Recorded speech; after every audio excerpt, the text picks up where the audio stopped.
Birshut Moray Verabotai, que je vous protège, je vous donne la santé, la joie,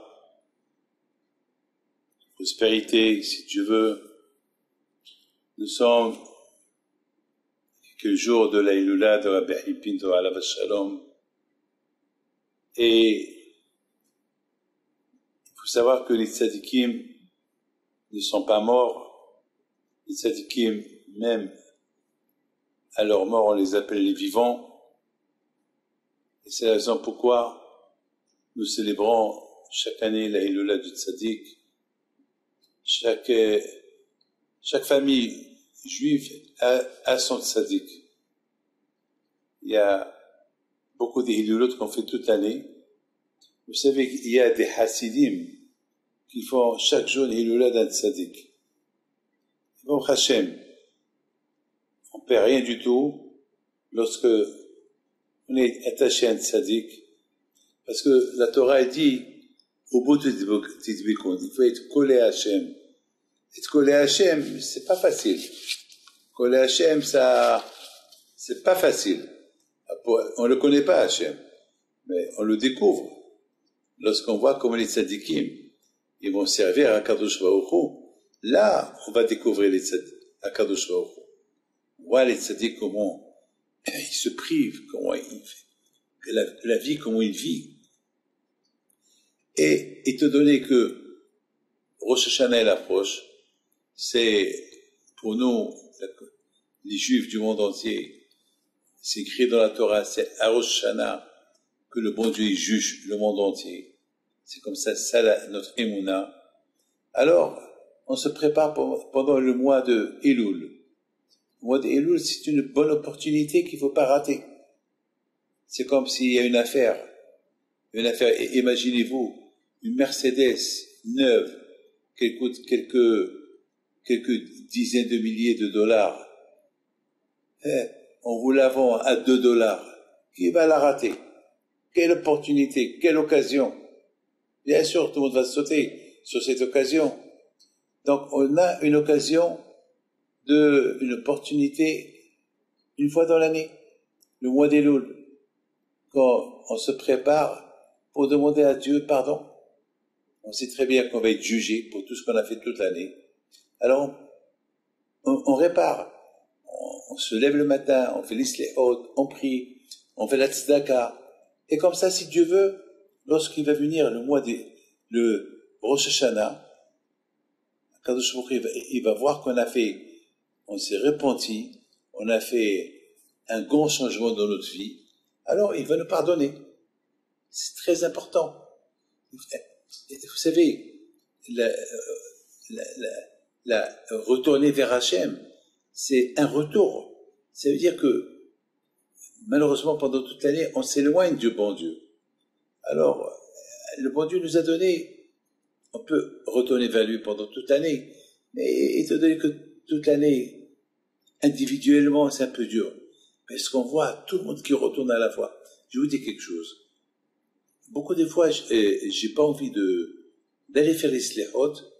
Et alors, j'entends les gens qui disent, on va au slehot. Et j'entends les gens qui se réveillent. Alors, ça m'encourage. Ça veut dire que c'est une opportunité extraordinaire, le mois d'Elul. Vous savez, avoir une bonne pensée. Vous savez, le mois d'Elul, c'est le mois des bonnes pensées.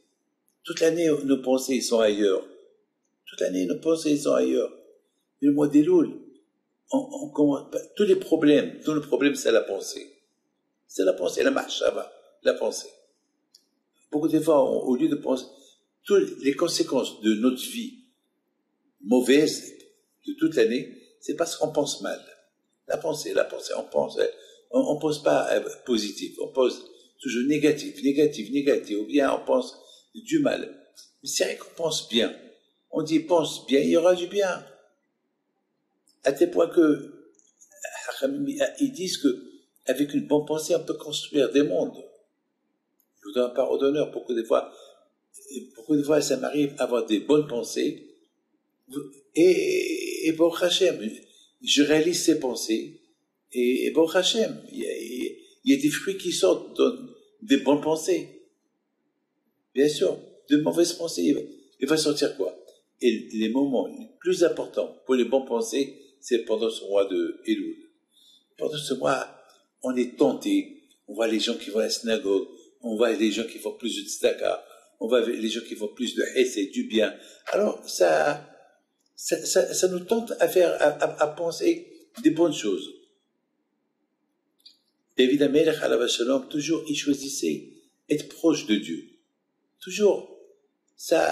L'apôtre David est toujours, toujours, l'apôtre David Amelech, je vais être proche de Dieu. Vous savez que, j'ai lu dans nos sages qui disent que David Amelech, il dit, Hishafti derachai, va'ashiva aglel edotecha.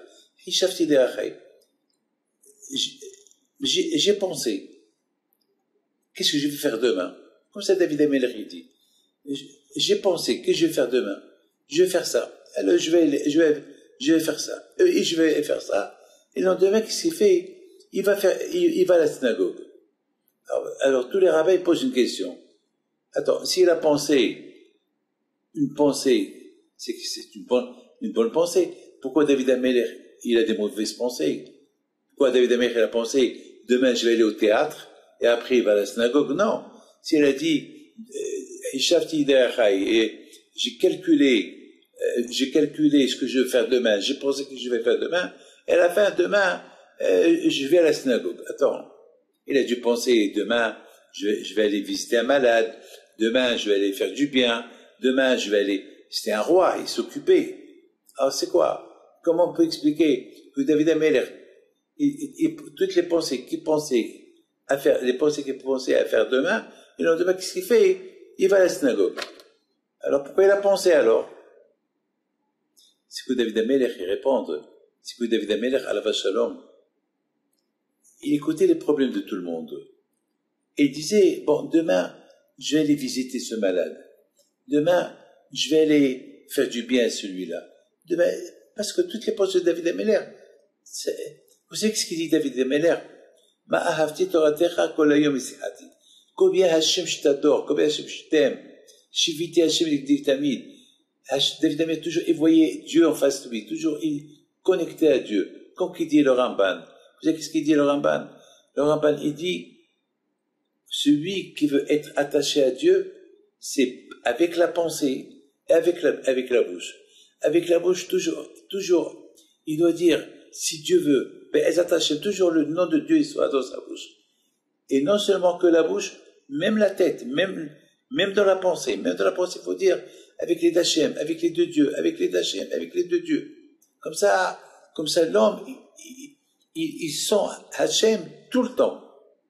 Pourquoi beaucoup de fois on voit des gens, un jour ils croient, un jour ils ne croient pas. Il y a des gens qui croient qu'ils sont connectés à Dieu à 100%. Et c'est pas vrai. Pour être vraiment attaché à Dieu à 100%, être connecté avec lui, il faut être un saint. Il faut vraiment être un saint.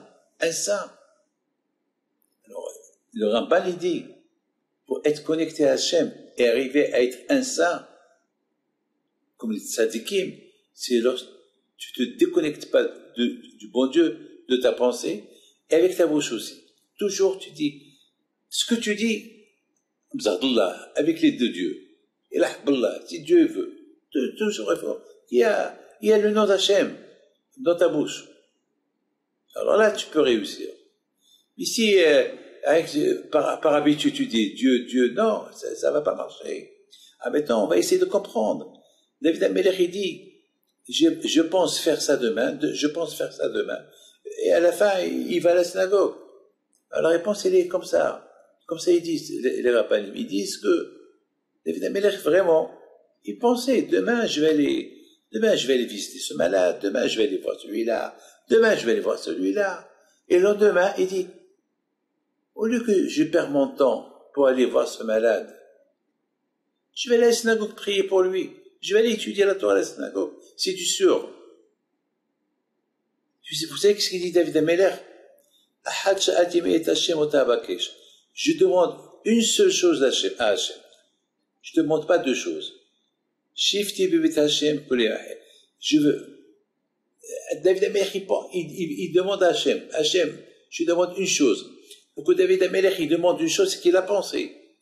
Et qu'est-ce qu'il a pensé? Et qu'est-ce qu'il a demandé? Hachem, je vais toujours proche de toi, à la synagogue.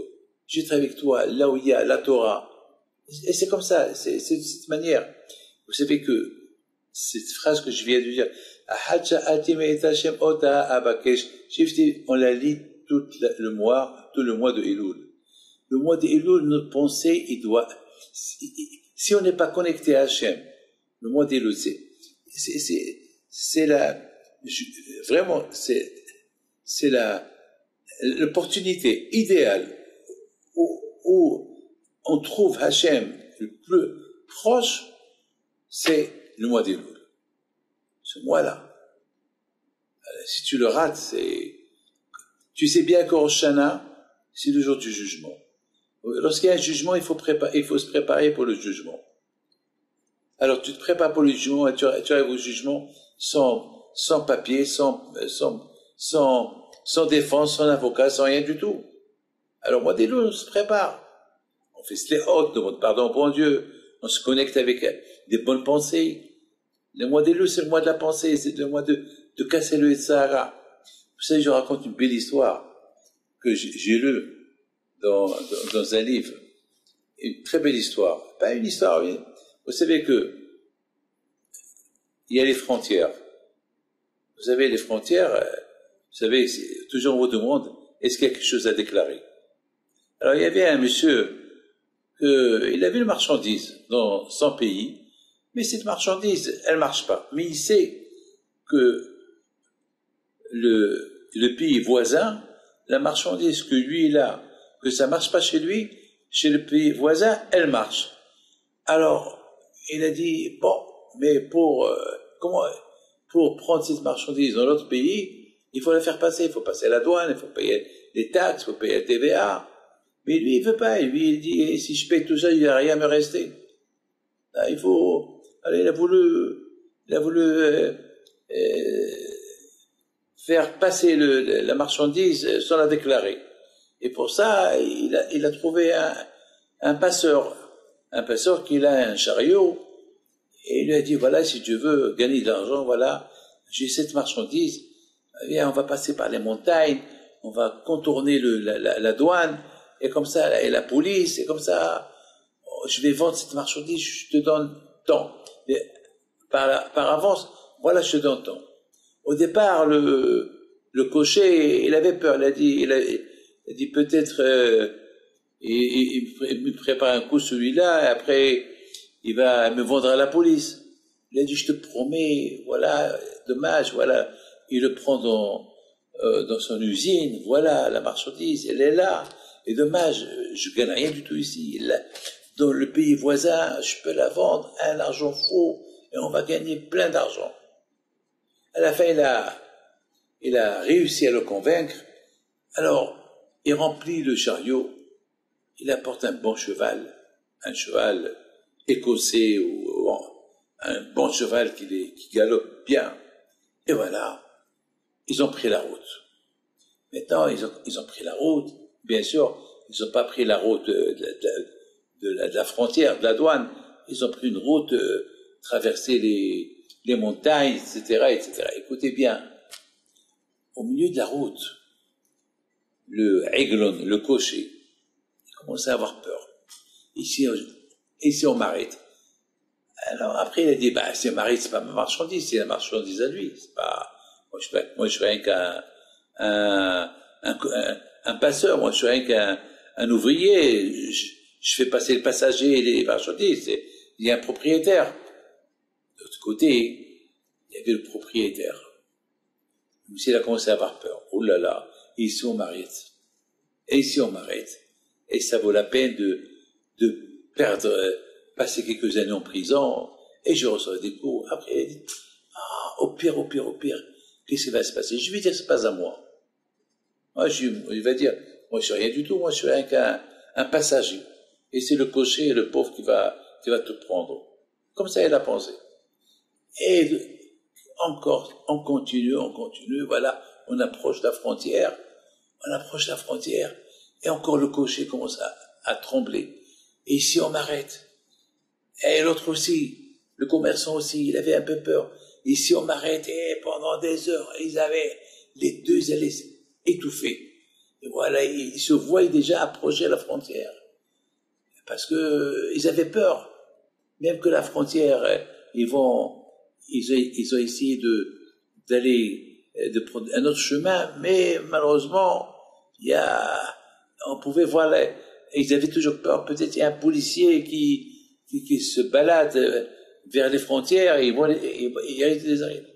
Donc les deux, ils tremblent, les deux. Ils ont regretté. Mais il y avait une seule personne qui n'avait pas peur. Le cheval. Le cheval, lui, il va toujours, il galope. Il n'y a pas de problème. Les amis, vous avez compris, le mois d'Elul, c'est le mois de la pensée. C'est le mois que on s'approche vers le jugement. Le mois d'Elul, on s'approche et peut-être j'ai fait ça. Et pourquoi j'ai fait ça? Et alors après dire, mais c'est pas moi, c'est pas moi qui a fait ça, j'ai oublié, je suis pas fautif. Toujours, on essaie de trouver. Et après, notre conscience dit oui, mais tu savais bien que ce que tu as fait, c'est pas bien. Tu as fait du mal à ton ami. Et tu sais, oui, mais j'ai pas fait du mal, c'est lui qui a commencé avec moi. Mais attends, mais ta belle-mère, la pauvre, tu l'as jetée de la maison à 2 heures du matin. Ouais, j'ai bien fait de la jeter parce qu'elle était méchante. Mais attends, la pauvre, elle a voulu défendre sa fille parce que tu l'as frappée. Et la personne, pendant le mois d'Elul, on essaie de se justifier. Mais à la fin, on arrive à se convaincre qu'il n'y a rien à se justifier. On a fait des erreurs. On a fait des fautes. Ben, l'idéal, c'est comme ça qu'il faut être le mois d'Elul. L'idéal, il faut pas se justifier. Il faut admettre les erreurs. Mais il y a une autre catégorie de personnes qui sont comme le cheval. Ils vivent, ils sont fous. Mois d'Elul, le jour du jugement, Hoshana pour eux. Ils entendent les gens qui font le chauffard. Ça leur fait ni chaud ni froid. Mes amis, il faut savoir une chose. C'est la raison pourquoi Akadosh Baruch Hu nous a donné le chauffard. Le chauffard, on sonne le chauffard. Pourquoi on sonne le chauffard? Chauffard, c'est du verbe shipour. Shipour, ça veut dire s'améliorer. S'améliorer. Le chauffard, il fait un peu peur, il réveille. Beaucoup de fois. Mais j'ai vu quelqu'un cette semaine. Vous savez, cette semaine, on a fait un grand événement à l'Aïloula de Rabbi Pindo et de mon père à la Vachalom. Il y avait des milliers de personnes. Et pendant qu'il y avait le chauffard, j'ai vu quelqu'un qui était en train de parler au téléphone. Alors, je me suis posé une question. Comment? Le chauffard, on sonne, on entend le son du chauffard, on se réveille. Et je vois celui-là, tout le monde qui crie, tout le monde qui est debout, en train d'écouter le chauffard, tout le monde. Après, on a fait, Vaya Avo. Et lui, il parlait au téléphone. J'ai pas compris. Je dis, comment? J'ai pas compris. Et je l'ai appelé. Je l'ai appelé par téléphone, je l'ai appelé. Et lundi, je l'ai appelé. Je lui dis, ça va, tu vas bien? Ah, Rabbi David, Rabbi, je suis content. Ah, quelle belle soirée, des milliers de personnes. Aïe, aïe, aïe. Je lui dis, mais attends. Mais pendant le chauffard, je t'ai vu parler. Tu étais en train de parler au téléphone. Lui dire, Rabbi David, vous m'excusez. Je suis en guerre avec ma femme. Et je voulais qu'elle écoute le chauffard. Je voulais que son cœur se brise pour qu'elle me pardonne. Ah, j'étais content. Ah, j'ai dit, excuse-moi, je t'ai mal jugé. Tu m'excuses. C'est moi qui ai fauté. Non, Rabbi David. Ah, je dis finalement, vous avez fait la paix? Il a dit oui, grâce à Dieu. Lorsqu'elle vous a entendu dire, va Ya'avok Shema Israël. et vous avez fait la prière à haute voix, ça, elle a commencé à pleurer. Donc, on a fait la paix grâce à Dieu, et bon, Hachem, tout va bien grâce à Dieu. Parce qu'elle voulait me divorcer. J'ai dit, excuse-moi. Vous vous rendez compte? Un couple qui devait divorcer, le sang du chauffard, ça a brisé son cœur. Alors, il y a des gens que ça leur fait ni chaud ni froid, le chauffard. Comme ce cheval-là. Il avance, même s'il traverse la frontière, il traverse, il n'a pas peur. Un cheval, il n'a pas de passeport, il n'a pas de carte d'identité, il ne va pas lui dire passeport. Le passeport, c'est un cheval, il n'a pas de carte d'identité, il n'a rien du tout. Lui, il n'a pas peur des impôts, il n'a pas de taxes à payer, il n'a rien. Il n'a rien. Il va pas, et si la police ne va pas lui prendre des empreintes. Non, c'est un cheval. Mes amis, la parachate de Kitetse, il y a 2 semaines, on a lu la parachate de Kitetse, la Milhama la Ubera. Lorsque sortira faire la guerre contre ton ennemi. Et nos sages, ils disent, c'est qui ton ennemi? C'est qui ton ennemi? Nos sages, ils disent, notre ennemi numéro 1, c'est le Yetzer Hara. Ça veut dire le mauvais penchant.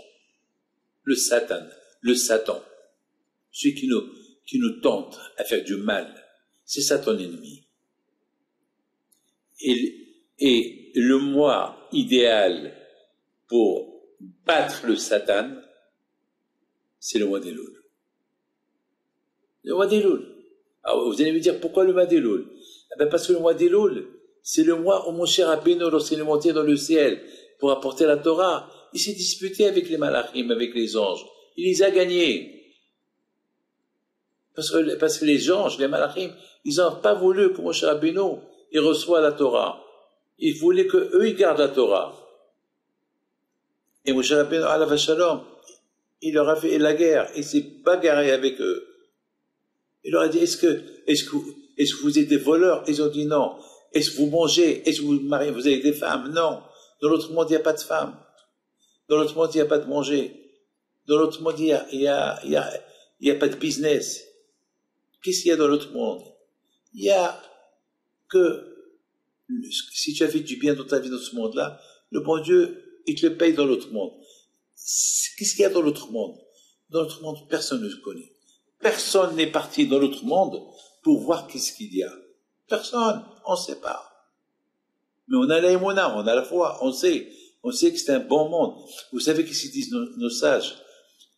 Hachamim, ils disent, 1 heure de plaisir dans l'autre monde vaut des milliards d'années de plaisir de ce monde-là. C'est-à-dire, ce monde-là, qu'est-ce qu'il y a? Le matériel. Ce monde-là, il n'y a que du matériel, c'est tout. Tous les plaisirs de ce monde-là, c'est le matériel. Manger, dormir, et des vacances, c'est ça. Mais dans l'autre monde, il n'y a pas tout ça. Ah, c'est quoi le plaisir qu'il y a là-bas? Je ne peux pas vous dire. Moi, je vous dis une chose. Lorsque, aujourd'hui, j'ai donné un cours de Torah. J'ai donné un cours. Et lorsque je voyais que tout le monde m'écoutait, j'avais un plaisir. Et je voyais les gens, ils bougeaient la tête. Ça veut dire, pour moi, c'est le meilleur plaisir des plaisirs. Je vous dis, je raconte quelque chose. Une fois, il y avait un juif. Lorsque j'étais en train de construire une grande école. Et ça coûte cher. Construire une école, ça coûte des millions de dollars. Ça coûte très cher. Et c'était pas facile. Et voilà. Et ça m'a pris du temps. Mais bon, je suis tout seul à courir pour la construire. Et il y avait une fois un monsieur, un milliardaire. Il avait des affaires de partout. Il m'a dit, Rabbi David, j'ai envie de t'aider. J'attends rien qu'une affaire que je suis en train de faire. Je sais qu'elle va réussir et je sais que je vais te rendre heureux et je veux te faire un chèque et j'ai envie de voir le sourire. Moi, je lui dis, si Dieu veut. Quelques mois plus tard, il m'appelle. Il me dit, où tu es? Je dis, je suis au Canada. Il me dit, alors, j'arrive, je viens au Canada, j'ai envie de te donner un chèque et j'ai envie que tu ouvres le chèque, tu vois le chiffre et j'ai envie de te voir sourire. Je lui dis, j'étais content, je lui dis, merci beaucoup, merci. Bon, bien sûr, le même jour, je ne voudrais pas redonner, le même jour, il a pris l'avion. À l'aéroport, il a écrit un chèque, il l'a plié, il me dit, ouvrez-le, c'est à vous. Lui, déjà, il a commencé à rigoler, à sourire. Moi, je prends le chèque, je l'ouvre, j'ai vu la somme, et je lui dis, merci. Il était choqué. Oui, le sourire. Je lui dis, merci. Le sourire, c'est le bon Dieu qui va te faire. Moi, je suis rien, c'est pas, ce chèque, tu me l'as pas donné pour moi, c'est pour l'école. Et, du fond du cœur, merci beaucoup, que le bon Dieu, j'ai fait des brachot, je lui dis, mais, le sourire, c'est Hachem qui va te faire. Mais il dit pas, si tu parles comme ça, alors je vais continuer à t'aider. Puis si tu fais ça pour le bon Dieu, je continuerai à t'aider. Mes amis, l'argent, on ne les prend pas avec nous. Le plaisir, c'est pas l'argent. Le plaisir, c'est pas le matériel qu'on a dans ce monde. Tout passe. Le plaisir, lorsque tu fais plaisir à Dieu. Écoutez, je vous donne une idée. C'est quoi? Un plaisir spirituel. Imaginez-vous que vous êtes dans un avion et on vous a pas apporté le repas kasher et vous avez faim. Et on vous propose un repas pas kasher. Vous refusez. On vous propose je sais pas quoi, vous refusez. Et à un moment donné, vous arrivez à destination affamé. Est-ce que vous allez avoir du regret parce que vous n'avez pas mangé le non kasher? Le contraire. Vous allez être très content que vous avez surmonté le Satan, le mauvais penchant. Lorsque le matin, on n'arrive pas à se lever pour aller à la synagogue, et malgré tout, on se lève et on va à la synagogue, est-ce qu'on va être malheureux? Est-ce qu'on va regretter pourquoi on s'est levé? Le contraire, on va être content qu'on s'est levé. On va être le contraire, on va passer une bonne journée. Par contre, celui qui a pas réussi à casser le Yitzhara, le mauvais penchant, et on lui propose un repas dans l'avion, parce qu'il n'y a pas de repas caché, on va lui donner un repas, et elle dit, ah, j'ai faim, et il va manger. Après, est-ce qu'il va être content une fois qu'il a terminé de manger? Il va être malheureux, il va regretter pourquoi il a mangé du non caché. Je vous raconte une histoire, et ça m'a donné beaucoup de morale. Beaucoup. Une fois, j'ai eu beaucoup d'expériences dans les avions. Une fois, j'étais dans un avion, et bien sûr, il y avait à côté de moi un musulman. Alors, il m'a posé une question. Il me dit, c'est halal? Est-ce que le repas... J'ai dit, écoutez, moi j'ai commandé le kasher. Ici, il faut commander.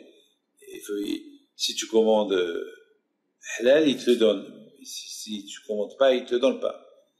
Moi j'ai commandé kasher. Et finalement, l'hôtesse de l'air, elle passe, Monsieur Pinto, oui, ben on est désolé, on n'a pas apporté, on vous a pas amené votre repas caché. Mais par contre, si vous voulez, il y a un repas halal.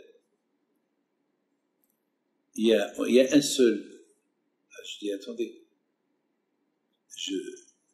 Le musulman qui était assis à côté de moi, je lui dis, vous avez commandé un repas? Il a dit non. Je dis, voilà, le bon Dieu t'a apporté un repas halal. Voilà. Il me regarde, il me dit, c'est bizarre. À un moment donné, ils sont retournés encore. On est désolé, c'est une erreur. Il n'y a ni halal, ni kasher. Ah, problème. Ah, maintenant le monsieur, il me demande, alors on fait quoi? Je dis, moi je mange pas. Voilà, je dis, moi je mange pas. Mais je lui dis, vous aussi vous n'allez pas manger. Parce que il y a Dieu. Moi je mange pas, vous mangez pas. Et les deux, on va prendre une pomme. Eh bien écoutez-moi, jusqu'à maintenant, on s'appelle de temps en temps. On a développé une amitié, et on s'appelle tout le temps. On s'appelle tout le temps. Pourquoi? Écoutez, c'est comme ça. Et vous savez ce qu'il m'a dit? Les meilleurs moments de sa vie, c'était lorsque il a combattu, parce qu'il avait beaucoup faim, il a combattu son Yetzirah, son mauvais penchant, pour ne pas manger quelque chose qui n'était pas halal. Parce qu'il avait faim. Mais chacun il a encouragé l'autre. Il a vu, j'ai pas mangé. Moi aussi, je l'ai vu que je n'ai pas mangé. Donc, on s'est contenté de manger une pomme. Mes amis, écoutez très bien. Le mois d'Elul, c'est le mois de la pénitence. C'est le mois du retour vers Hachem. C'est le mois, vous savez, c'est le mois où Moshe Rabbeinu, il est monté au ciel pour apporter la Torah. Les Juifs, les bénis d'Israël, pendant 40 jours, du premier Elul jusqu'à Kippour, 40 jours, ils priaient, ils attendaient Moshe Rabbeinu pour qu'il retourne avec l'étape de la loi et avec le pardon, que Dieu leur a pardonné pour la faute du veau d'or qu'ils ont fait. Et chaque jour, moi je me suis posé une question. Pourquoi pendant 40 jours, ils avaient peur, ils pleuraient? Pendant 40 jours, ils vont sonner le chauffard. Pendant 40 jours, ils comptent les jours qu'on mange Rabbeinu. Eh bien, mes amis, il faut savoir une chose. Le Satan, le mauvais penchant, il lâche pas la personne. Il nous lâche pas. Il est toujours derrière nous pour qu'on fasse du mal. À nous de le combattre. Mais lorsque tu as la volonté de le combattre, le bon Dieu va t'aider.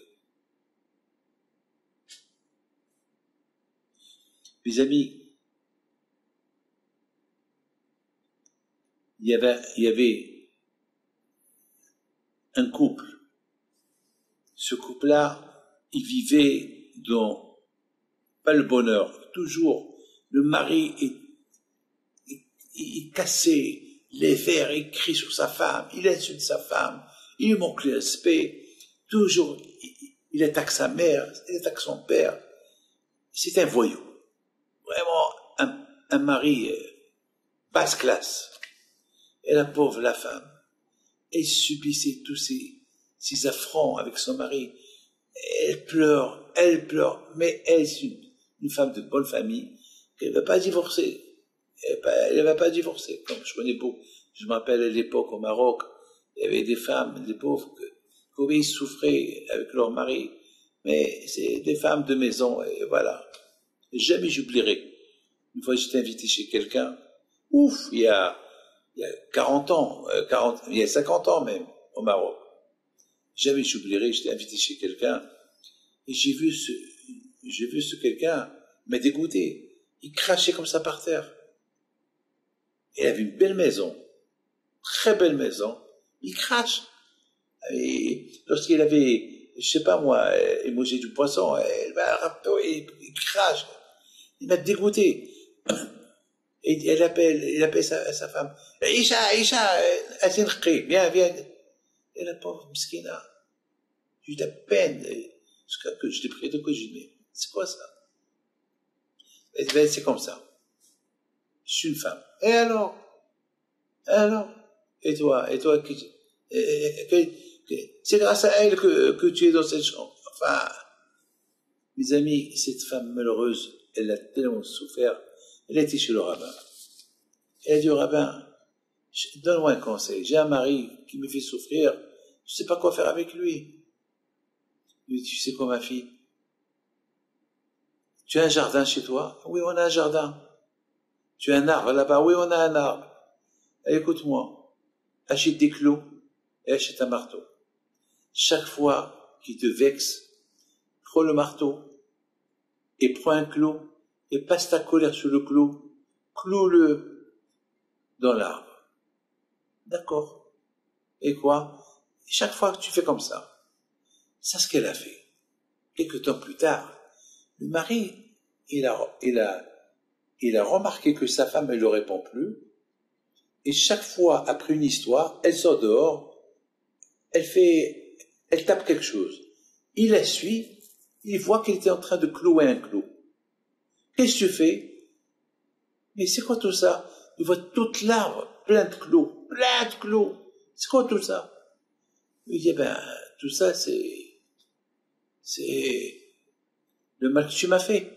Chaque fois que tu me fais du mal, alors le rabbin m'a dit de clouer, de passer ma colère sur un clou. Ah bon, tout ça je t'ai fait? Oui, tout ça tu m'as fait. Tout ça? Des centaines de clous? Il a eu de la peine. Il dit, écoute-moi, je vais devenir normal. Pardon. Maintenant voilà, je fais avec toi un deal. Que à partir de maintenant, je vais te donner que du bonheur. Que du bonheur, tu vas voir. Tu vas être heureuse. Je vois que je fais du mal. Là, tu m'as réveillé. Ce rabbin-là, qu'il soit béni. Bon. La femme va chez le rabbin. Il dit, bon, mon mari commence à devenir gentil. Qu'est-ce qu'il faut faire? Alors, il lui dit, alors, dis-lui que chaque fois qu'il a envie de s'énerver contre toi, et au lieu qu'il s'énerve, il est gentil, il enlève un clou.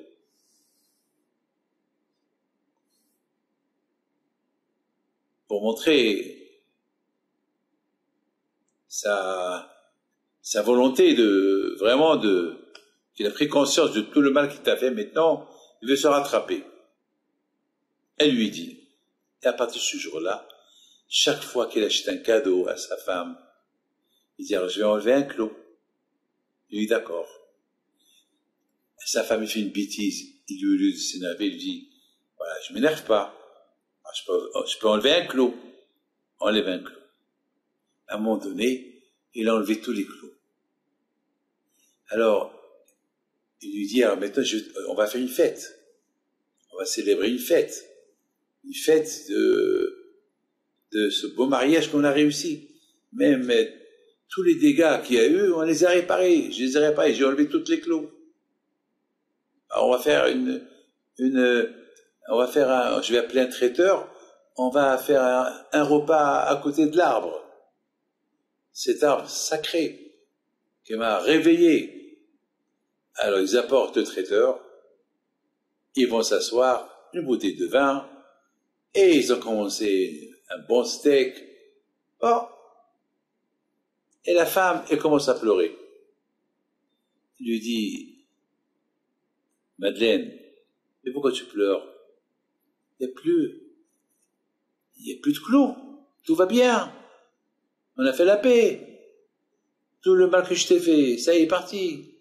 Il lui dit, mon mari adoré, tu as enlevé tous les clous, mais il reste des trous.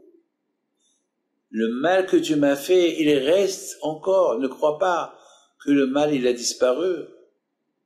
C'est vrai. Tu te rattrapes, tu t'es rattrapé, tu t'es racheté, tu as enlevé les clous. Tu es devenu un bon mari. Mais le mal que tu m'as fait, il est toujours là. Il y a des trous. Tu as enlevé les clous, mais les trous, ils sont restés. Mes amis, comment on peut dire merci à Hachem?